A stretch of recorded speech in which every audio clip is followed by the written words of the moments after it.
It is sadly time to remove these summer windows and move on to some fall windows. So you're getting some scraping and some painting all in one video. I know, I'm very talented, right?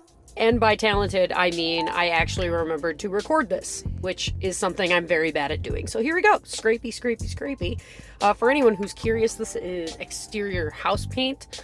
This version is actually Benjamin Moore from Ace Hardware, because I wasn't able to get to Sherwin-Williams that day, which I usually do Sherwin-Williams.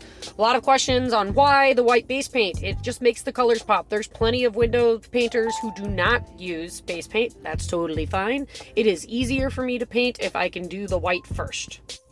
Something that I don't show usually is me actually sketching on the window. I use just a chalk marker to do that because the paint will erase it so you won't see it from the other side. I'm sure you could use like a Posca marker if you wanted to.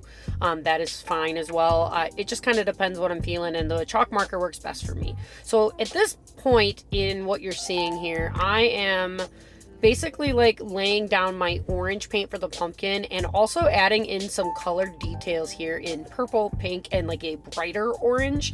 This is something that I really like to do with my fall stuff, is incorporate some other fun colors into it to just give it like a bit of a pop, something different, you know, change up the game a little bit. To me, it just adds like a little bit of interest to the painting, so you get a little bit more like stylized art versus just like plain color on background with outline type of situation. And yes, I do leave a white outline around most of it. It just makes the image pop a little bit better. So here's how that shading kind of works with the colors. And then we're going in to paint our little sloth guy. Now my client I said, do you want like something specific, or do you just want me to kind of free paint? Sometimes she likes me to free paint, sometimes she sends me references. I don't copy references exactly. I do try to make them my own. So you probably can find a reference image similar to this, but the one she sent me had a different colored scarf on it, different style of scarf, and it had glasses, and it was a different color of sloth too. So we kind of went with something different. But here, what you can't see very well is that I am painting my lettering and then adding glitter. So how I do that, and you'll see it in just a second, is I paint a layer of the paint down first in the color that I want. I make sure that it's relatively thick because I don't want it to dry super quick.